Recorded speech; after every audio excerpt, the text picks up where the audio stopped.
This is driving through a very cool little area of Bangkok on the way to the Chakrit Muay Thai school. I was meeting Lakhin at the Chakrit school. He doesn't teach there regularly. He actually owns a gym down near Koh Phangan, and he has a student named Josh who's been training with him for about 8 years. And Josh contacted me and said that he really, really wanted to make sure that Lakhin made it into the Muay Thai Library. This is the first time that someone has actually brought their crew to me to make sure they got into the Muay Thai Library. Josh flew Lakhin up to Bangkok to meet me because I never make it down to the south. And it was an incredible opportunity for me because I actually am a huge fan of Lakhin. I've known about him for quite a while and seen some fights of his, and he's just so powerful and scary. So the idea of being able to train with him was very exciting for me because it really was not something that seemed possible otherwise. So we met at this school in Bangkok, and this is the drive up to that. For those who are not yet familiar with Lakhin, he's about the same age as Samson. He's kind of on the younger side of the roster of Golden Age fighters, but he was unbelievably powerful, heavy hand puncher, lots of knockouts, and he's just really exciting to watch in the ring because of how powerful he is. He had the nickname Mini Mike Tyson. Not only was he a Muay Thai fighter, but he also had a very good Western boxing career. He fought 29 times, had something like 27 knockouts, something like this. I can't give the exact numbers, but it was a lot of knockouts. And he was undefeated. He had 2 draws, but mostly won his fights and mostly won them by knockout. When you watch this session, you'll see why that's the case. He's unbelievable in the sense of how he takes up space. People talk about Mike Tyson being small. Mike Tyson is small for a heavyweight, but he's not a small man. Lakhin is a small man, but he invades space and makes you move out of your own, what you thought was comfortable, because of the way that he takes that millimeter by millimeter and just pushes you out. He's absolutely amazing, and it's one of those things where you can kind of see how uncomfortable he's making his opponents in the ring, but to actually stand in front of it and feel it was something else entirely. I'll admit, I get very nervous going to meet these legends all the time anyway, but going to meet Lakhin, I was quite nervous, and if I'd known what it was going to feel like standing in front of him, I would have been 10 times more nervous than I already was. He's amazing. He's a little bit of a mix between Sagat, who I call the tiger energy. You can watch his sessions in the Muay Thai Library and hear me talk about what it's like to be in a ring with a pacing tiger that is Sagat. It's that, plus this kind of scary, jovial energy of hippie as well. So it's like a blend of Sagat and hippie plus a lot of just his own energy that's really like nobody else. But something that you really want to watch for in this session is how Lakhin uses more or less boxing footwork to do Muay Thai. A lot of people who don't really know what they're talking about think that Muay Thai and boxing are very separate and that you kind of have to have a on-off switch to go between them, and that they don't necessarily mesh really well together. He is a perfect example of how they blend seamlessly together. And as a Muay Thai fighter and as a Muay Mat, which means a puncher, he's not a point fighter. You're not going to win a lot of points by punching because in Muay Thai, punches really don't score that well. But the way you use that weapon as not a point fighter brings a kind of energy and aggressiveness, and I am going to steal your heart and beat you with it feeling that's really true to what Lakhin looks like and feels like. So this is the school that we're pulling into here. We almost didn't see it. Me being able to read Thai really helps. So we pulled in, and there was just this Muay Thai school on the side, and Josh, his wife, Lakhin, and Lakhin's wife had just rolled up a little bit before us, so we're going to be seeing them in a second as we're parking here. But I'm way into this session. I'm way into Lakhin, and I really hope you guys all enjoy it as well because he's awesome.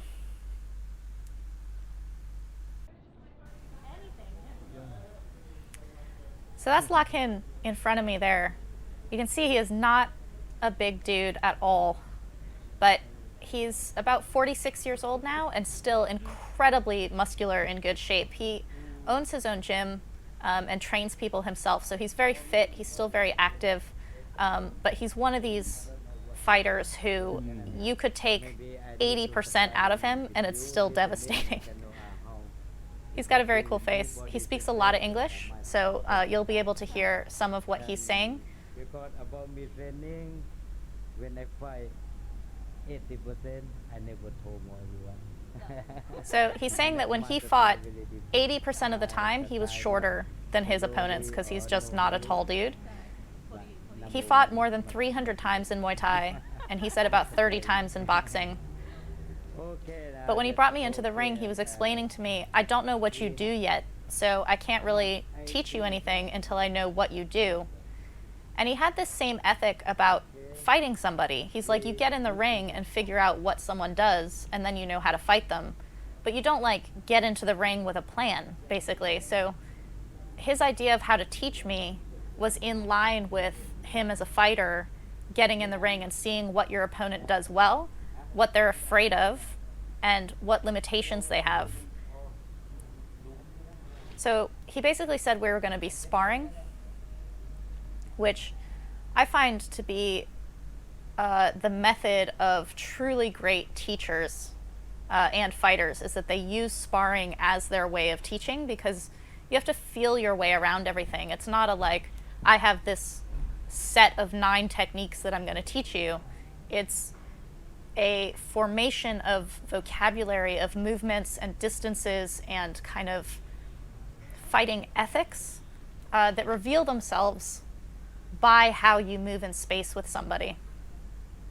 That's one of the great things about the long-form training videos of the Muay Thai Library as well, is that you get to see how that develops. Yeah, can you stop there?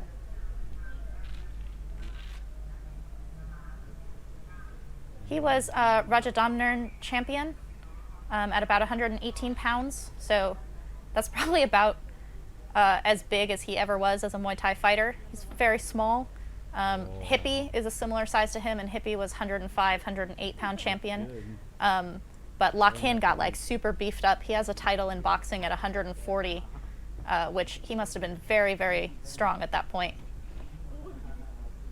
But just at all times, watch his legs and he doesn't twist his body so much, but he brings his entire body forward in a truly incredible way that when I was standing in front of it, I couldn't see the weight transfer. The joy in his face too, as he's like intimidating me, you can tell that was part of his skill, was creating this breathlessness in his opponents.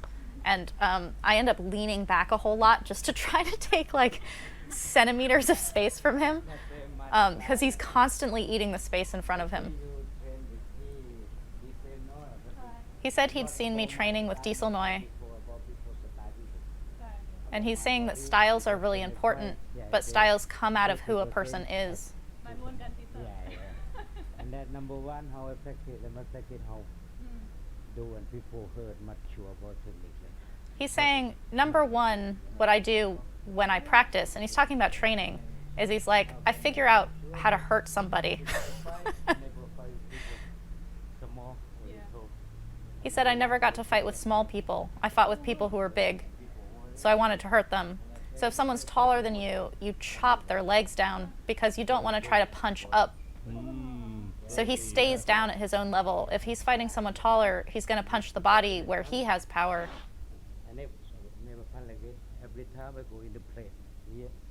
This was interesting too. He said that he changes the angle of his hand all the time. He said he never punches the same all the time. Like his knuckles are always changing angles.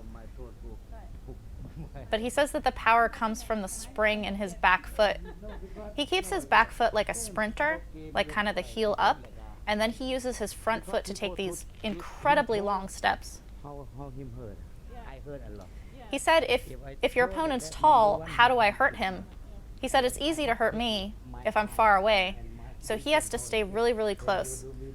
If you guys watch me talk about my own fights in my voiceover commentary, I talk about how I have to stay close because that's where I can do work and like get inside my opponent's reach. Lakhin is like the godfather of that quality or that tactic. Look at his shoulders. He's saying that if you stay too far away, your opponent can just kick you all the time. So he prepares himself to block, and then as he's coming down off of that block, he is just eating that space into his opponent's reach so that they have no power at that range.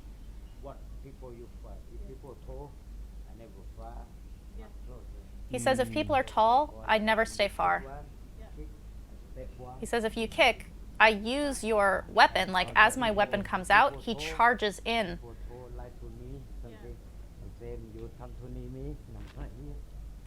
So if people are tall and they're trying to come knee him, see how he takes just enough distance to get any of the power out of the knee, and then he's cutting an angle and just crushing that open side.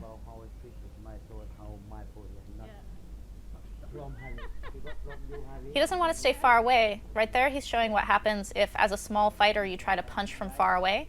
Watch his left foot all the time.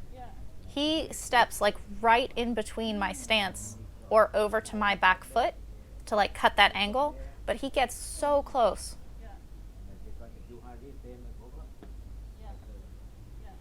He's saying you're going to hurt yourself if you just kind of try to reach with that hook because you're going to hit someone's elbow. So you want to get behind the arm or you want to go up to the head.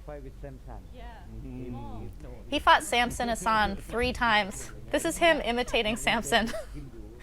He lost to Samson twice, but he beat him once, which was a huge deal. So he's saying this is what he did to Samson because Samson loves to come forward, grab, and knee. Lakhin says that Samson's knees weren't hard. He just threw a lot of them. But he had to keep Samson from locking. He says he's just kneeing for points. And the way Lakhin says that, you can tell he doesn't like it. He doesn't like points. He wants to hurt people. So he said, when you fight with me, how do I hurt you? And so he was kneeing into my thighs as I was trying to grab him, and he was keeping me from locking. So he said that he counted Samson, like he knocked Samson down with an uppercut and gave him a count, which this was the year after Samson Hassan won Fighter of the Year in 1991. They had 3 fights in 1992, the year after Samson won. And it must have just been so jaw-dropping when he dropped Samson for a count.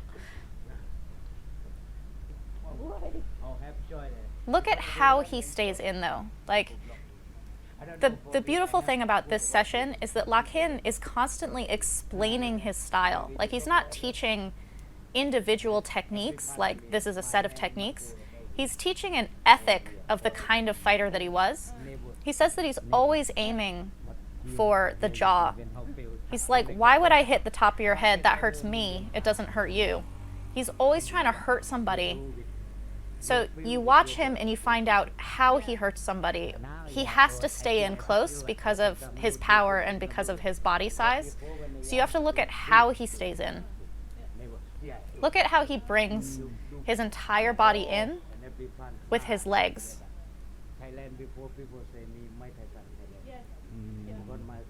He said in Thailand they called him Mini Mike Tyson. You can see it, actually. He says if you're scared, like if you know someone's going to kick you and so you kind of like clench and hang back, you basically just get hit with no benefit. Instead, he knows he's going to get hit and it actually charges him. See how he uses the like moment that he's being struck to close that distance and counter on me. And he never throws just one thing. When he gets inside, he's like Mike Tyson in that he's throwing tons of punches in there. And look at his little like TikTok. Because same before what you do, you have choice. After. He says anything that you do creates choices for you after. So basically, if you're going to teep, your choices become how you're going to close that distance again. Like you're creating long choices. So if you don't teep, if you stay in close, your choices are all short range. If you come hurt me, you punch me, just not good. Look at how his weight is on his back foot, but his weight isn't actually back. He's straight over his back foot so that his front side actually becomes like a spike out in the front, but he's not leaning back ever. He's saying that his back leg is incredibly strong. His balance is really strong so that when he puts his front knee up to interrupt me or block me, he's like totally solid. Number one, man can see first what people work. Kick left or kick right or punch left or punch right. He says round one is when you look at your opponent and see what works for them. Do they kick left? Do they kick right? Do they like to jab? Do they like to hook? And so you feel what they like to do, and then you make them hate whatever their favorite thing was. He says tall people jab easy. So if you try to kick on a jabber, that's no good. See how he just crushed my jab and took all my breathing space in a single movement? Look at how he waits for me. I was absolutely astounded at how his weight was never, ever back. Even when he was on his back leg, he was never leaning back. Yeah. And same people, because my style, this lady. So here he's saying that his style is to have that racer back foot so that he can constantly come forward. See, if his foot is flat, he can't really push me. Then he puts his heel up, and when he pushes me, it's like the Hulk clap. I just go like, I was not faking how hard he pushed me across the ring.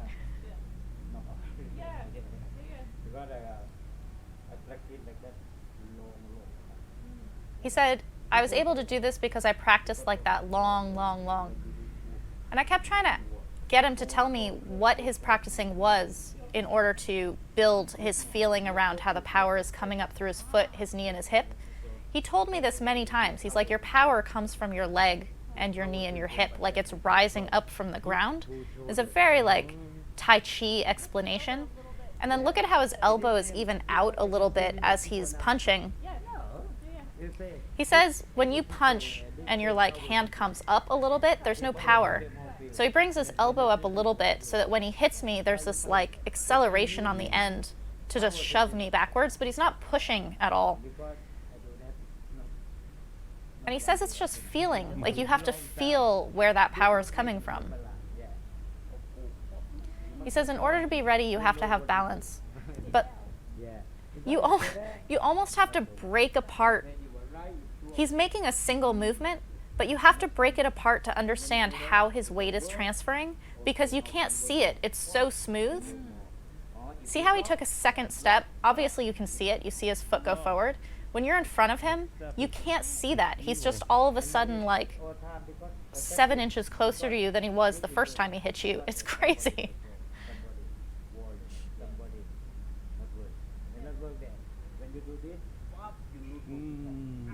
He's saying you lose balance if you lean over your front leg too much to try to throw that punch. So you have to bring your entire body all at once. So he's saying, look at how I control. If you punch left, he blocks it, and then he knows that my only choice is to block right. So he knows what my pattern's going to be, and he actually forces me into the opening that he wants in order for him to predict and then land the punch that he wants to land. Very accurate. He's talking about how accurate his punches are. I can't really... Accuracy is something that people use to talk about boxing. They're like, power, accuracy, whatever. When he's hitting me with gloves that are actually pretty big, he is hitting me on a like needle point, same spot, over and over and over again. He never deviates. He says you have to feel it. And he's talking about this like aggressiveness, this like, he actually cusses a lot, which I found very fun a lot of Thais don't cuss. But he was like, when you get in a fight and you feel somebody hitting you, you have this like, fuck yes, like, hit me, I'm coming in, I'm staying in. And he made this point many times that confidence is his skill and his weapon in the ring. And you can feel that when he's in front of you and when he's closing in that distance with you, because you can feel how what you thought you were confident in, you're not actually as confident as you thought you were with him in your space like that. 300 fights, only lost 50 times, but he loses on points in 5 rounds. Yeah, he fight also big. Yeah, he's like big older. So more than 300 fights, only 50 losses, and he says he only ever loses on points and usually wins by knockout. It's hard for him to win by points because he's Muay Mat, which is punching, and punching does not score very highly in Muay Thai. But he's affecting people with his punches, I guarantee. Look at how he turns. He does not have the like body twist that Chat Chai has. Chat Chai is in the Muay Thai Library, and I'm obsessed with his weight transfer because his weight transfer delivers so much power, but his body twists a great deal. Lakhin is a crazy heavy puncher, but you don't see his body twist very much. His shoulders almost don't move. That's him doing his movement. And you can see that TikTok that's like Mike Tyson. And he's saying that once he gets inside, he throws all of those punches. Like once you're in there, you just wreck the tank. Oh God. He's talking about how he cuts off his opponents. He's saying if he's slow and the opponent's running away from him, he's constantly chasing them. So he's actually making a point about how your legs have to be incredibly strong in order to do his style. So running was really important for him. And he says when you're running, don't run flat foot, run on your toes. He is definitely not the only person to talk about running on your toes for leg strength. It's something that they call the secret of Sanchai, even though it's not a secret at all. It's what most of the Golden Age fighters talk about in terms of leg strength and speed, is running on your toes was a big deal.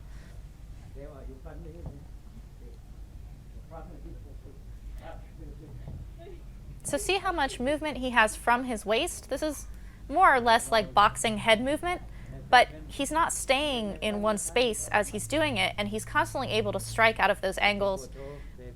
We just put Samson Hassan, who again, he fought 3 times. We put Samson in the Muay Thai Library, and he has a similar boxing movement that he uses to put his shoulder in and kind of snuff your punches.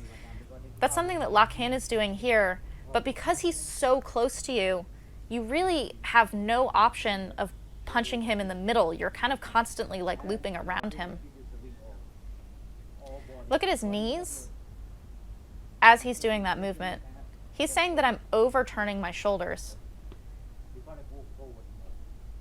He says I move forward. He's bringing his entire torso forward with that punch so that the power doesn't like spin off to the side. It's basically going through me all the time. Oh my God. I'm not even standing in the ring anymore, and when he does that little thing to get too close to me, my heart like speeds up just watching it. So he's saying the legs are the most important part. He says you have to run a lot because your legs are going to be tired anyway in a fight. So you have to not let them be too heavy. Like you have to be used to them being tired. This is something that Diesel Noy says to me at my gym all the time. When he has me doing knees in the corner, he says that it's because you're going to be tired in a fight anyway. So you get used to being tired. And that's more or less what Lakhin's talking about leg strength and running to be able to carry yourself around the ring.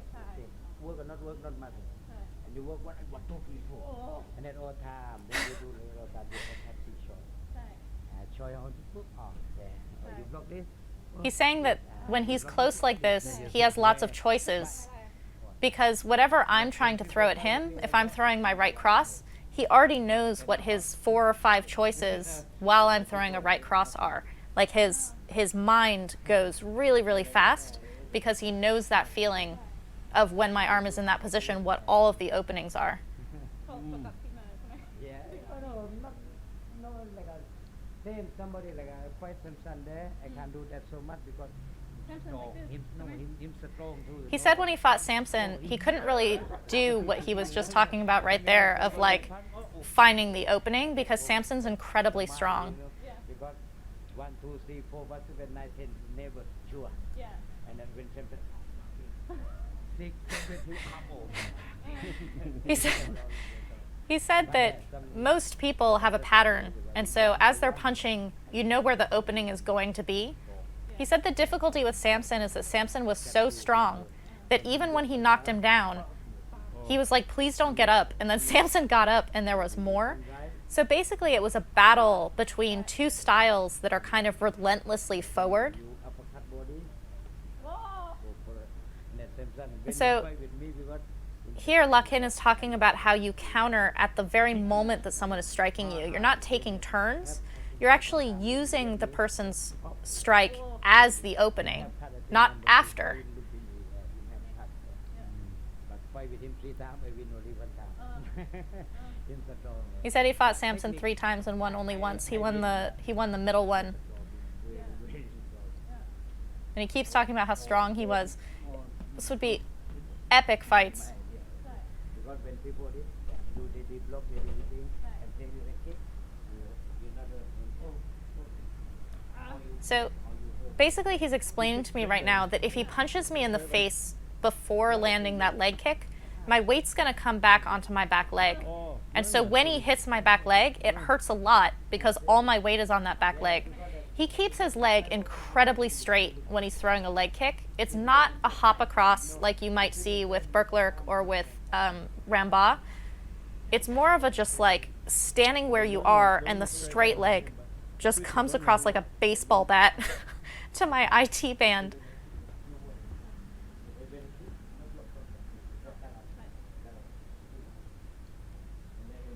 So he's showing me where to punch. He's saying that if you, sorry, not punch, he's showing me where to kick. If you kick the bottom of the arm where like my elbow is folding, he says that hurts the arm, but it doesn't hurt you. Like as the kicker, it doesn't hurt you, but it hurts the opponent's arm, and so it makes their arms tired. I have brothers. My brothers would punch my muscles, and they called it dead arm. If you guys know what that game is like, it makes your arms really heavy and hard to use. So he intentionally kicks the arm so as not to hurt himself. But if you kick up too much, that's how you end up kicking someone's elbow. So he's saying that I'm going to hurt myself if I try to kick under his arm, because he just moves his elbow down a little bit and then I'm kicking his elbow. So he's saying you can block one thing, but you can't block 3 things. So that's why he punches me in the face before doing the leg kick is 1, I can't block it because my weight's coming back, and 2, all my weight is on my back leg, so it hurts more. He's also talking about how you wait until someone's arm is kind of in and then kick the arm instead of trying to go under it. He's talking about Hippie. He said Hippie could throw a lot of kicks because he doesn't care about power, he only cares about points and dances around a lot. Lakhin is the opposite of that. Lakhin is like, I'm just trying to hurt you all the time.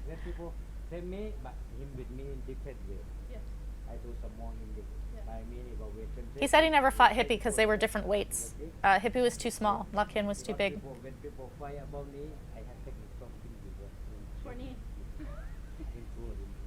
But he said that he was not worried about fighting knee fighters because he had technique from Ajahn Gimyu. Ajahn Gimyu is one of the great trainers of Golden Age fighters. He's very well known as Gansak Sorplunjit's trainer. He was my trainer, Krunu's trainer. He helped train Lakhin for the Samson Hassan fight. Definitely the one that he won. I don't know if he trained him for other ones as well. But he uses a powerful back leg floating front block against knee fighters. But he's talking about the importance of that back leg right here, and he's pushing against me. He's inviting me to push him. And he's saying that you basically use that racer back foot to plant yourself so you are not going anywhere, but you can still power forward. You're like a train. a train goes forward so fast, but you can't just like push a train backwards. Not like that.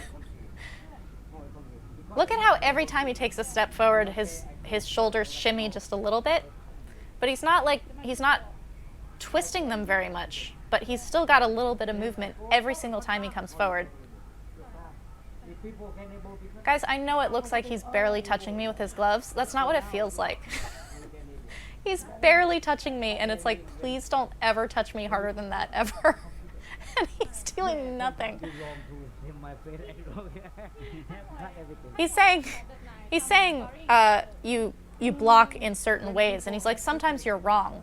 What he means is like, you can't catch everything. He said, look at my face. Like, he has this beautiful big scar that comes up across his eyebrow. Like, you get caught, you're gonna get hit. One of my favorite things about Lakhin's style, both in watching him and in what he kept describing to me, is he knows he's gonna get hit, and he invites it. Not also like, I'm gonna drop my guard and get hit on purpose, but it feeds him.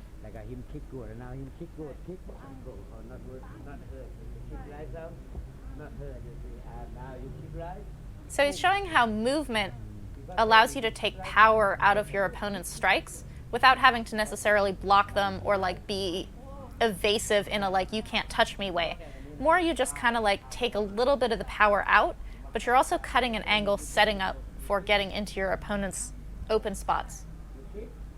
He put his feet too close together and was like worried about being kicked, and he showed this little stagger that if you're like not prepared to be hit, when you get hit you kind of like stumble a little bit. Lakhin knows he's going to get hit. He does not move at all off of those strikes. His name actually means cornerstone. Lakhin is like a foundational stone. It's the perfect name for him.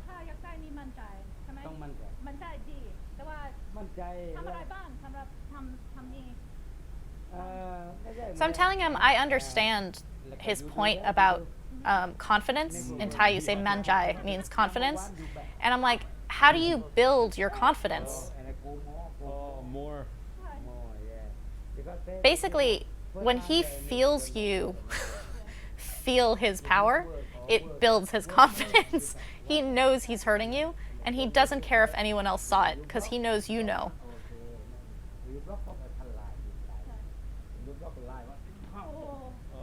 So he's saying, if I punch up top here and you block it, I have confidence. I know that these shovel hooks underneath are going to land.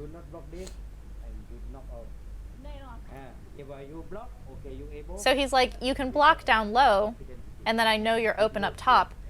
Even if he's hooking me and I try to elbow him on the other side, if he hooks me hard enough, that's going to knock my elbow's power completely out. So even if I hit him with the elbow, there's no power on it. It's like how you teep someone's standing leg while they're kicking. There's going to be no power in the kick at all. That's the step right there, baby. You can hear how much Kevin likes this movement. Standing in front of it is less, oh my god, that's beautiful, and more like, holy shit, this is awful. But it's completely beautiful because even if he doesn't throw the strike, you can feel what simply that proximity is doing. He's really good at this too. Like, he stays so close to you that you're basically trying to get away from him all the time. And you're like, I'm going to kick you to get you off of me. But he actually just closes in more at the moment that you're kicking and like sweeps you out from under. He said to me a few times how when someone goes down, and what he means is like when you trip somebody on their kick, it makes them tired to have to keep getting back up, but it completely steals their confidence in their kick, and they're not going to kick you anymore. So he's like, you jab one time, and I hit you back so hard, it makes you not really love that jab anymore.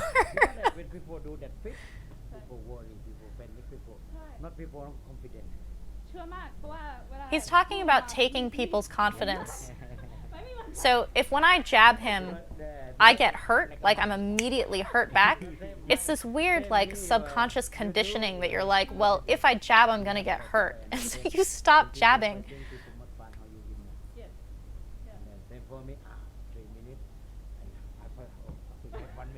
So he's talking about how if a fight you have 3 minutes in a round. He's like, the way I fight is very tiring.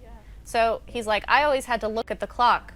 So I would have to like save it for this burst at the end. So he's basically just kind of like stealing his opponent's heart and breath as he's kind of like treading water. And then it's just time to like plunge your head under and drown the opponent for the last like minute or 30 seconds. Up and you go, go. Look at his balance. Look at his hip and his knee. He says it's the same as walking.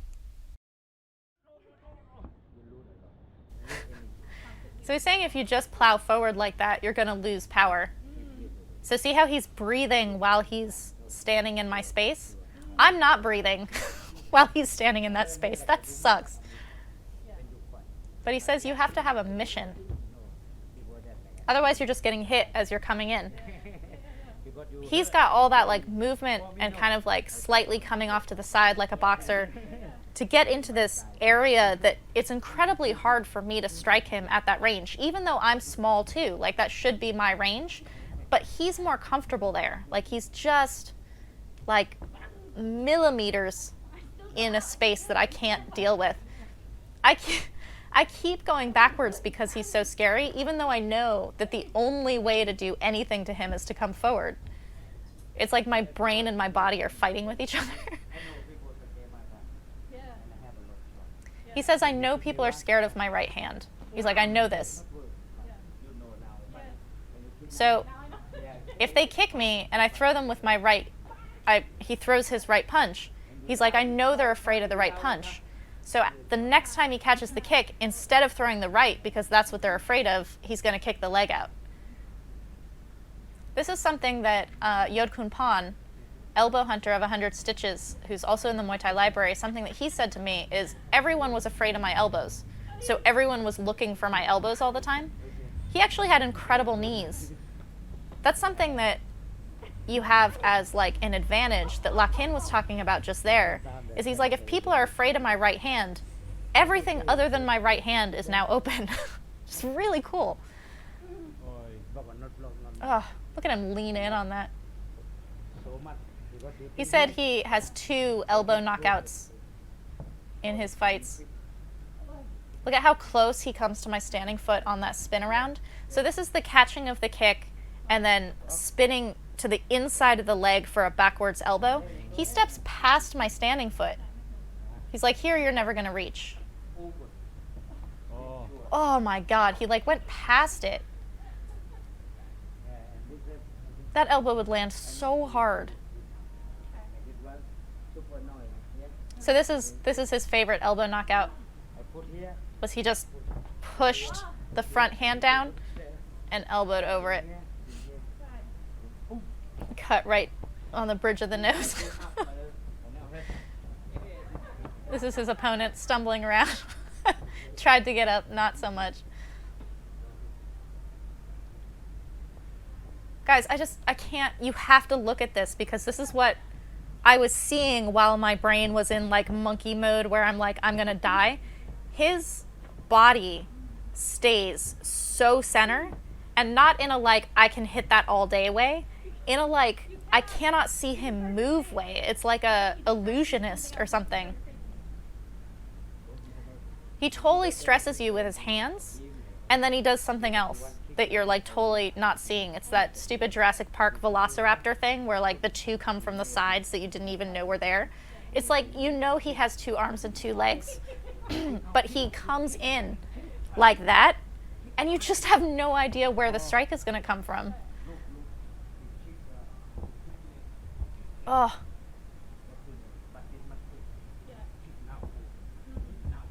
See how he used the block to cover all that distance? He's like, you don't block and then like stay exactly where you are. This is literally something that I do. That is exactly my problem. Or I go backwards. You block, and as you're coming down, you use that moment between moments to like leap through space, but smoothly. So he's just taking these tiny steps to the side to take the power out of my kick, but he also came forward. So because he came too close, the power in my kick went down anyway. But where he lands as my kick is actually touching his body It's like, I am so fucked in the position I'm in and where he's standing for when he's gonna strike. Also, if you watch him right now, he's not going super fast. He's not going slow motion or anything like that. He's got a good clip to him. How fast that looks versus how fast that felt is like very different. So I'm asking him about his guard. Like, he comes in so close and he's always coming forward. I'm like, what's your guard like? Do you use a long guard? And he's like, if your arms are up too high, everyone's going to punch your body. And if they're too long, you're still open down below. So he keeps his hands actually quite low. They're kind of down a little bit at chin level and nose level. But he's constantly able to move them at the right moment in order to block. But his true protection is not necessarily where his guard is.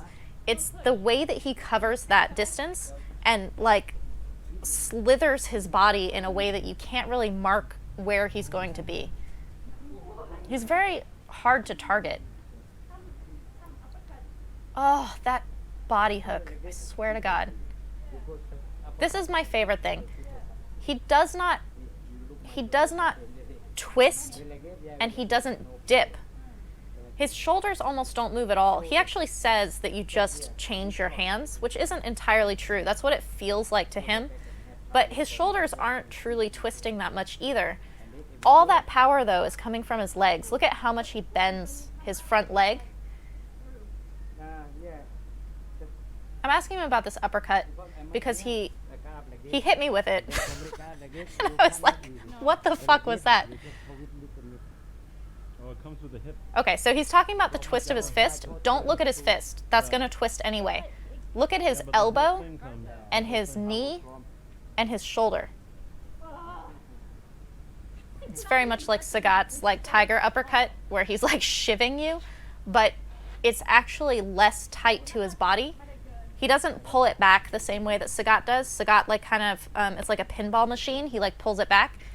The way that Lakhin does it, he's pinching his elbow into his body, and then that front leg, which is being driven by the foundation of the back leg, look how much he twists it. Oh, so pretty. So I just said song sapok, which means to send your hip, basically means drive your hip forward. But look at how, because I'm pulling my back shoulder forward so much, I'm actually breaking out of my frame. Like I'm actually kind of twisting and like bending my body. He stays really, really centered. But look at his shoulders. He's not even fucking twisting his body that much, but he generates so much power. You cannot see this coming. Here he's explaining to me that you literally just put your right fist forward and your left fist comes back. This is if you're orthodox, you literally just switch your hands while your stance stays the same. That's to him what it feels like, but really study his shoulders. He's pinching that front arm. He's like tightening it like a coil without really twisting his body in order to generate the power as his legs twist. Very different, like you, I think you weight not more me, then I have weight more you, and I think that's how I do this, and to you hard. And when you do hard, nothing. He's talking about weight differences in fights. He's like, in a fight, even half a kilo makes a difference in terms of power. And he's like, so someone who's bigger than me is going to have more power than me, even with just a little bit of weight. So what he does is he puts all the weight that he has into all of his strikes. That's why being close and being like tight, he's not tight in terms of tension, although it is like how you tense a fist. But by staying really close like that, he's literally taking weight out of his opponent's power and like adding it to himself. It's like an anime rogue type situation where he's like stealing from his opponents. He's saying relax. What's interesting about him saying relax is that he is tensing the arm that's going to be throwing the uppercut. Like, as he kind of switches his arms like that, he's talking about how the power is being generated from his leg and coming up through his knee and his shoulder and his hip and all these things. But he's like, relax. Basically, when he's saying relax, is he can see my tension. He knows there's tension because the tension is how you coil anything, but you shouldn't be able to see it. That's not easy. But that's his confidence. See how I'm covering distance because I'm supposed to? When he covers distance, he's bringing all his power, like a Dragon Ball Z situation or something. He's like driving it forward. Huge stuff. But So Kevin is talking about how wide Lakhin's stance is, which it actually, like boxers, becomes wider the closer that he gets, which just stabilizes him in this really beautiful way. And he actually changes stances a little bit, like as he's changing direction, coming towards me, or like taking a few steps out of the way in order to slip to the side and target me. But look at how steadily he can stay exactly on the spot that he's at, and just kind of with his body change angles.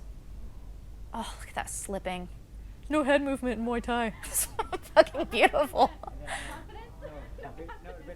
So I'm having this experience that I can tell you guys about, which is that he talks about how important confidence is. He's confident in that space, and he's also growing in confidence the closer he gets. I like being close, like that's where I want to be, and I think that I'm confident in that space, but he's actually like a vampire sucking the confidence away from me in these little millimeters, where he's like shoving my head under the water, whereas I thought I could kind of hold my breath for a long time. Look at my weight go onto my back leg more and more, where I'm doing this like leaning back thing just to give myself like a centimeter of breathing room. That doesn't help me. Like, being back like that actually makes me off balance. So he's like some kind of anime character, like feeding off of the confidence that I thought I had in some kind of like zero-sum game where he's like collecting it. Oh, look at his movement. He says, don't be lazy with your feet. Not like this. He's like Robocopping forward. He's just always on his feet. He says that you turn music on in the gym and then just like bounce around, move around a lot. Choklom means to shadow box in Thai. It means to punch air. And he's like, you put the music on and you just move around. And I was like, oh, that's like Ramba. Like, Ramba would always bounce on the tire with music. And he's like, it's just so that your brain isn't boring. Like, you don't have to like go with the music necessarily. It's just to kind of get you not thinking and moving around a lot so that you're relaxing and energetic at the same time. Oh, that head kick comes out of nowhere too. Look at how he faked it and then like covered 3 feet. He says when people are tall and they go down one time, they think, fuck.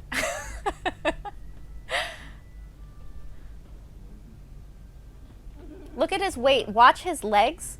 And because I can't see it because I'm standing in front of him, I can feel it. Watch his weight as it transfers in these different angles and comes forward, but his chest like floats forward all the time in this pressure. It's so pretty. This face that he's making right now reminds me of Hippie. Hippie makes that same face when he's like coming in to mess with you and he doesn't care what you do in return. This is what he learned from Ajahn Gimyu that he was telling me about. Ajahn Gimyu has taught this to me at my gym. Basically, you like keep that front leg in front to interrupt anything that they're doing. And he's like, if you cut a hard angle, you can get behind it. But then when I tried to do it to him, he just showed me how if you're better at the leg block, you can stop that from happening. That's like a secondary explanation for what he means when he talks about confidence. Is he's like, I am so fucking confident in my leg disturbing anything that you want to do, that it's like a Jedi mind trick where I'm like, I can't get around your leg.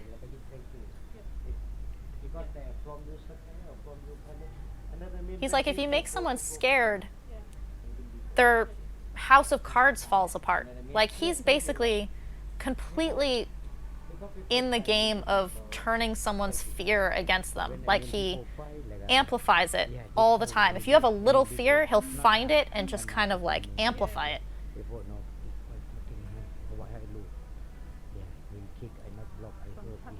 He's talking about how people nowadays fight for money.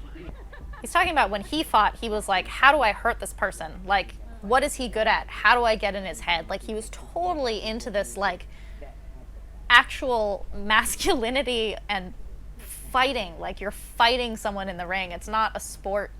He's like, if there was a scale of, like, point fighters to, like, this is actually about stealing someone's soul, Lakhin is way far on the scale of, like, this is personal in that what happens in the ring, those feelings are very real.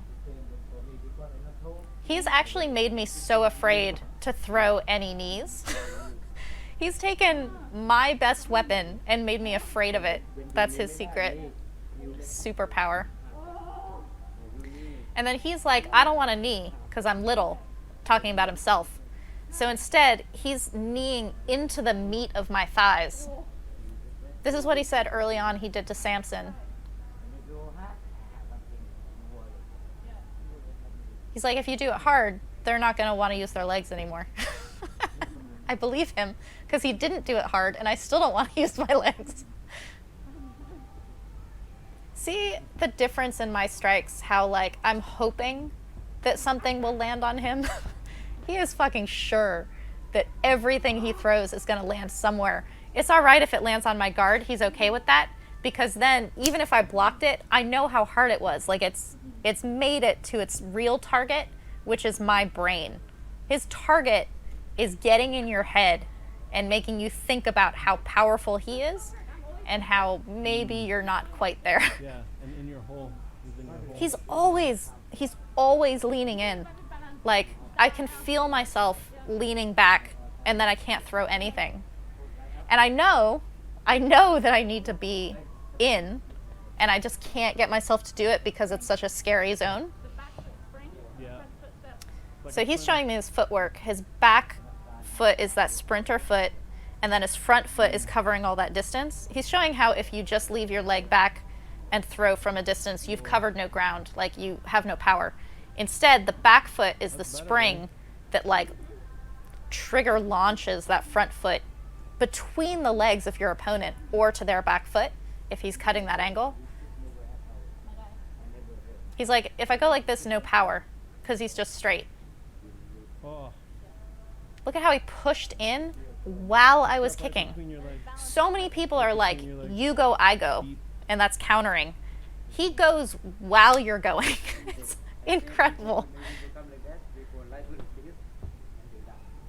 So if he's fighting someone who's also a forward fighter, like also a puncher, they like to kick your leg out, right? They like to kind of scoop it.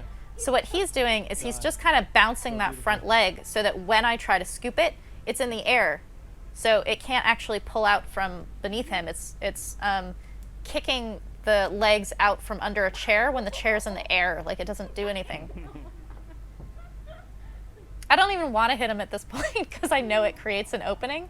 Like, he's taken my confidence out of being able to affect him, basically. And he's not doing anything. He's like barely like patting at me. Oh. See how he hits up top in order to like go super low? Like, he's always creating the exact opposite distraction. This is one of my favorite things about really good Muay Thai fighters, is that we all learn high-low in strikes, like punch high, kick low, this kind of thing. Like, we understand high-low in strikes. What they're actually doing is a consciousness high-low. They put your consciousness up high and then go low. So it doesn't matter whether they actually touch you or not. Yeah, it makes them harder. I'm telling Kevin, you can feel that he knows he's going to get hit, but you can also feel that his attitude is like, fuck it, like, hit me. I don't care. You can't affect me. He says it makes you slow when you worry. That means he can feel when his opponent is like I don't want to get hit.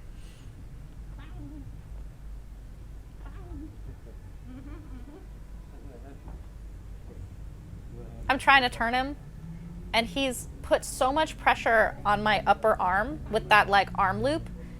It's it's intense. There's a couple of different legends who have taught me when you catch the kick, you wrench up on the calf a little bit, and it creates this intense pain on the lower shin. He's doing that to my upper arm. You can see it in my face. He's basically doing the arm loop in my armpit. When you catch someone's kick and you do that turn, how it's like there's a pressure. Oh. He's like, take it out. It won't work. So even though he's got the lower half of my arm, which should be easier to pull out, I can't get it out. And he's manipulating me with the pressure of how tight it is. He's saying that you can break someone's arm like that, and he's like, but people don't, because in Thai they call it jai gila. It means sportsmanship. So even though you can really hurt someone, you can actually cause permanent damage because of the like joint pressure on that. He said, people don't do this because it's unsportsmanlike. So hurt people, but in a sportsmanlike way.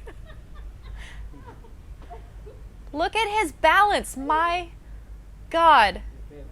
He is like a rock. Like you try to do something and he like doesn't move at all.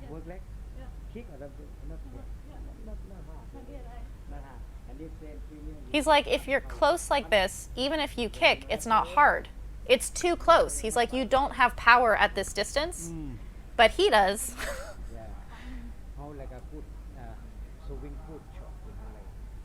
He says, swing good. It's like the 1-inch punch. He stays so close, and people are not used to that distance. So I'm asking him, when you play with the bag, you have to like train yourself at this distance. So if you're not in front of someone, you have to take the distance that you want to be in front of someone in Lakhin style and put it on everything. So you're that close to your pad man, you're that close to your bag, you're that close to the person in your head when you're shadow boxing. Like you are just constantly, I think Kevin said, it's like being in a shoebox in a phone booth. That's Lakhin. So as I'm coming forward, he's kicking my leg out, but then he actually throws the kick on the other side that I'm basically like falling into because he kicked my leg out. Oh. He's in the corner and I can't even hit him. See how he's trapping my arm there? He doesn't even have a better position than I do, but he's trapping it because he's got tension in the right spot.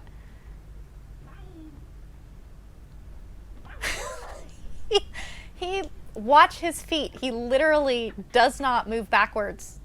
Here he does because he's like, I'm getting out of the way so that you can start again.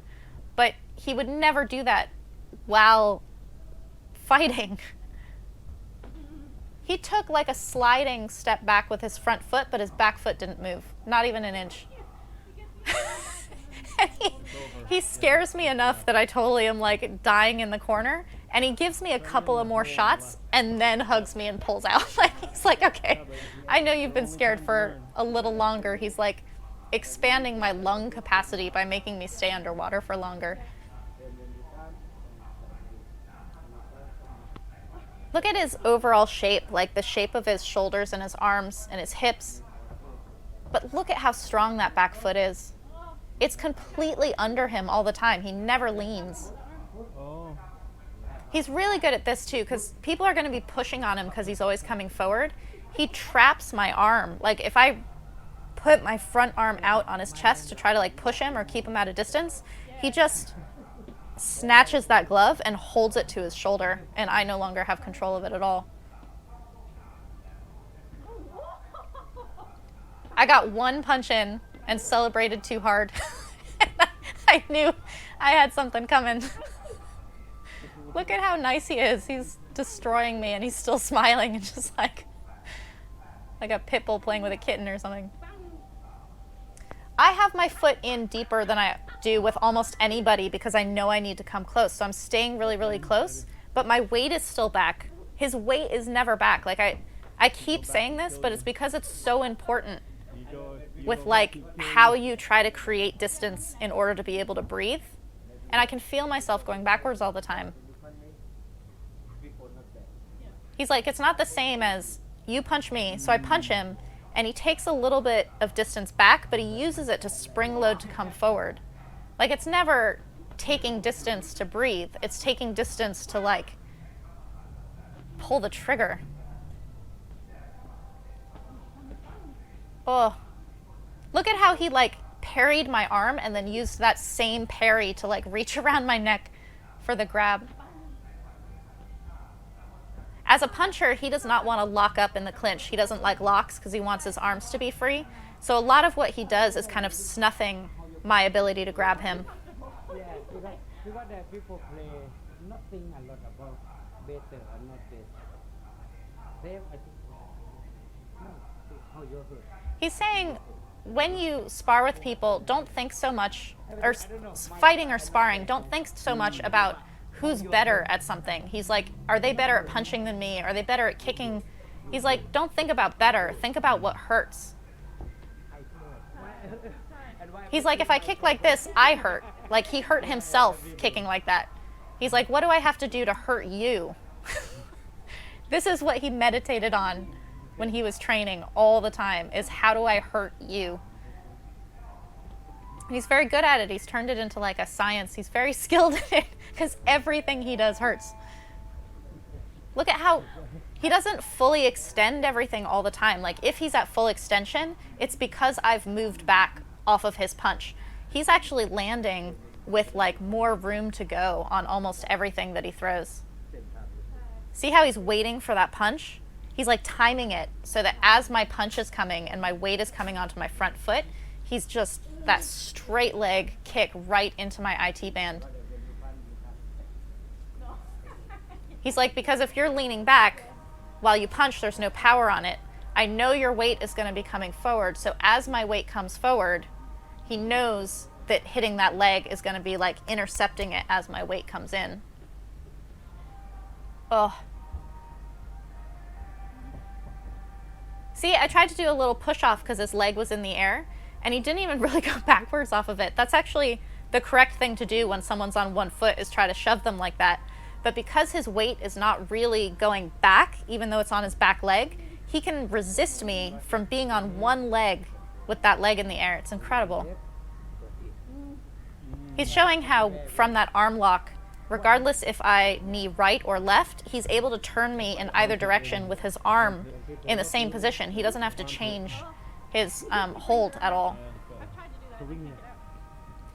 When I have his arm looped, right, so I arm hooked him, he just rotated his wrist. I thought that you have to like go from the elbow and like bring it into your belly, but he only rotates his wrist. And he's laughing at me because I thought it was so amazing to like do this very minimal effort. He's like, never struggle to get out, just like barely move your arm and suddenly you're out. He's like, if you're tense, you can't get your arm out. You have to relax and just rotate the wrist. He says if you're tense, people can see. He's like, if you're strong all the time, people can see. No. So we asked him to come over and show like how to train on the bag. So this is Josh over here on the far right. He's who brought Lakhin up to train with me in Bangkok. And they're telling him to not forget and don't kick with his right leg. You can see he has some bandages on it. I don't know if he fell off his motorbike or something, but this is something that I've found to be very true of many Muay Thai fighters, is they forget that they have injuries and they'll totally just like kick on it anyway because they've forgotten that it hurts. So here he's telling me, keep your weight in the middle, like be very relaxed, just be able to kind of like move in any direction. He's like, if your weight is forward, it's not easy. If your weight is back, it's not easy. He said many times, it has to be like walking. He's like, you play and make it confident.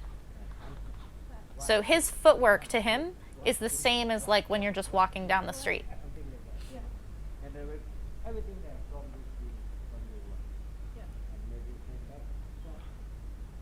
So he's like, when you play with the bag, use the swinging Same time. as your opponent coming towards you, so that there's this like simultaneous, your strike and their forward movement is this like double impact.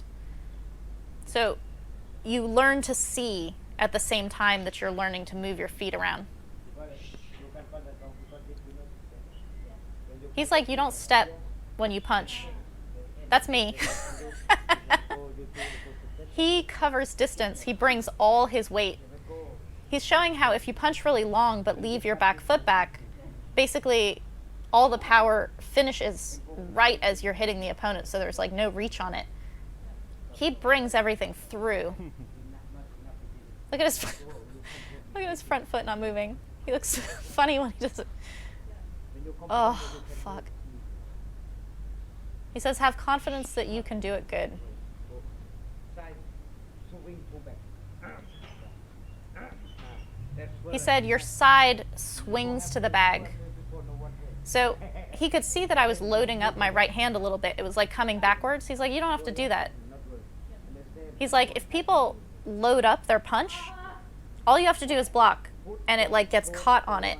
Instead, his punch starts from his guard and comes directly out of it. Because when you're not up able, you should be from it. He's like, if you don't bring your elbow up, you're just swinging from your elbow, and it's this like rock'em sock'em robot movement. So in order to get it to come from your foot to your knee to your hip all the way up your side, he says you have to lift your elbow just a little bit to swing. He's like swinging his body. And then we go pop, that, Oh, Oh, you go to the shoulder. pop, that. What This, I is he mean, saying? No, talking about accuracy. so Kevin thought that he was saying that he punches my shoulder. He's actually making a point about hitting the same spot over and over and over again.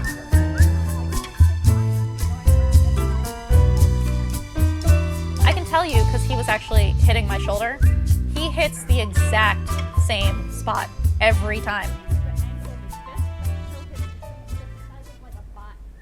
It's like the size of a dime. It's so small, and it's his one knuckle is just slamming the exact same spot, even though he's changing the angle of his fist and the angle of his body. Like, he's moving around me, but it is the same spot over and over and over again. If that was my chin, fuck.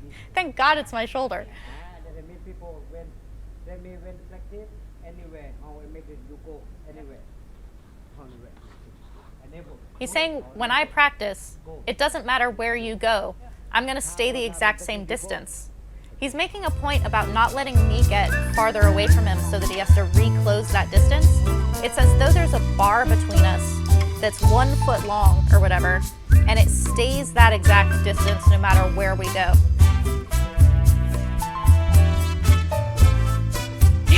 He makes a particular face when he shows how not to punch. It's very funny. It shows what he thinks about people who suck at punching. You move not easy. He's saying you don't move easy. He means me. My feet are like clumsy and cumbersome. His feet stay the same distance all the time unless he's getting closer, and then they get a little bit wider. But he's saying you never bring your feet together and you never cross them. Like they're this, again, it's like how you're the same distance from your opponent all the time until you close in.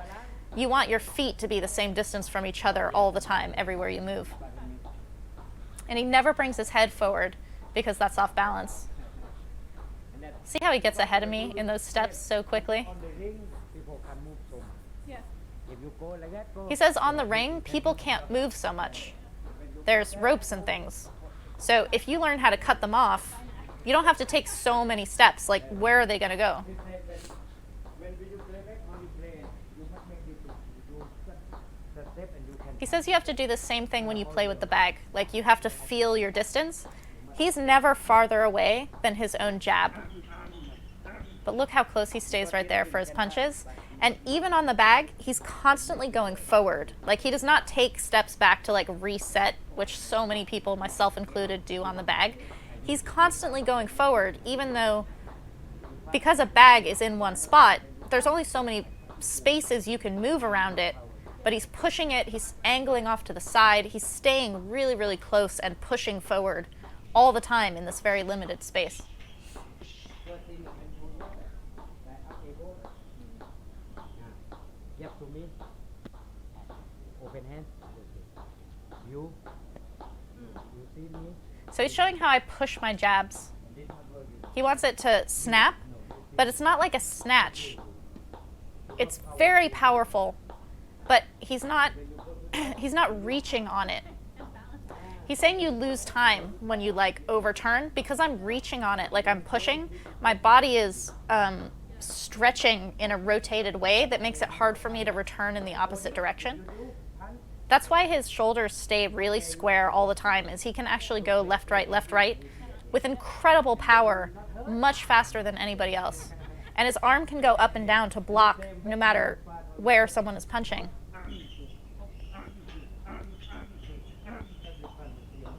Look at his feet. If you divided his body and only watched his feet or only watched his upper body, they clearly work together, but they don't betray each other. Like his feet don't betray what his arms are doing, and his punches don't show where his feet are going to be. His feet are just doing the same beautiful bending. Look at his knees, how powerful his calves are. Oh, the like twist on those hooks.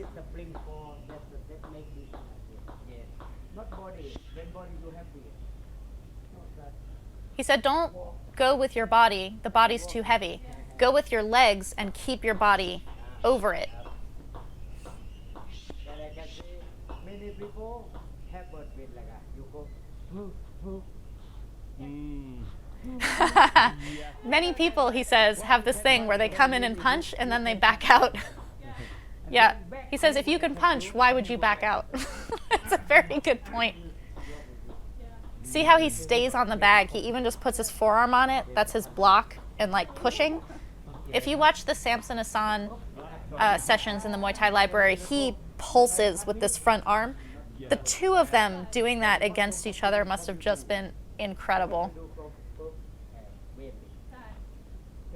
He's like, you hit and then you come back and now you're waiting. Waiting for what? Waiting for their turn. You don't give your opponent a turn. You just keep going. See how he puts his block up, but he doesn't like move out of the way. It's like it's part of his punches. Like the block comes up as part of his, it's not a set pattern the way that like you do like a 1-2 hook is like a set, but the blocks come up seamlessly in the same way that punches come out.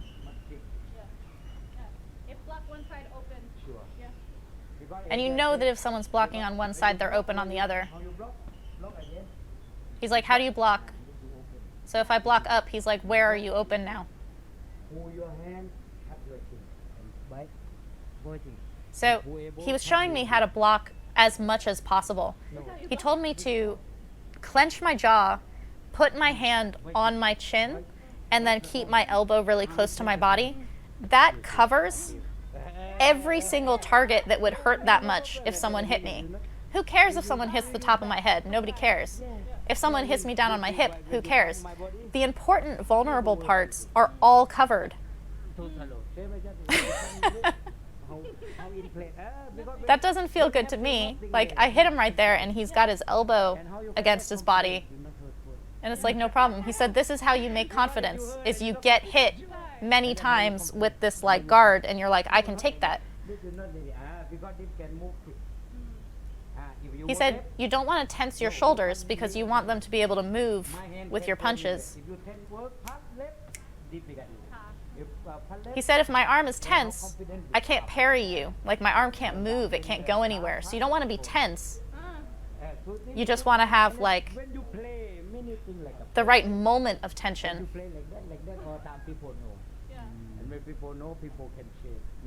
He says if you do the same thing over and over again, then people know. They see what your pattern is. So you have to be able to make constant adjustments.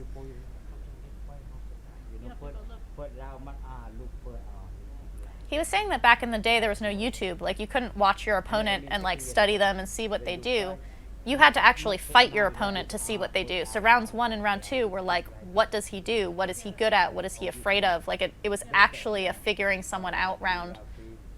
If round 4 win, round 5 fight easy. If round 4 lose, He's like, if by round 4 you won the fight, round 5 you can win easy. But if you're still fighting in round 5, that's your last chance. So you got to be like ready to go.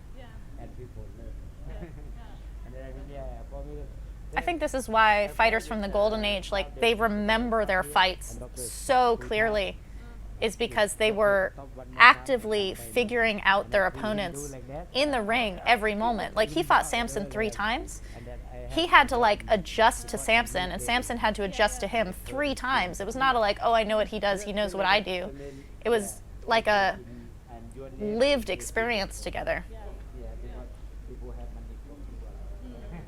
And the same before, like 30 years ago, I go to where, yeah, from down taxi. He was talking about how well known he was back in the day. He would take a taxi and they're like, oh, Lakhin, you don't have to pay. Or he would go to a restaurant and people would recognize him. Like, the superstars of the golden age were true celebrities in Thailand. You still see it a little bit when people recognize them, but these guys were just like legends. They still are. They're incredible.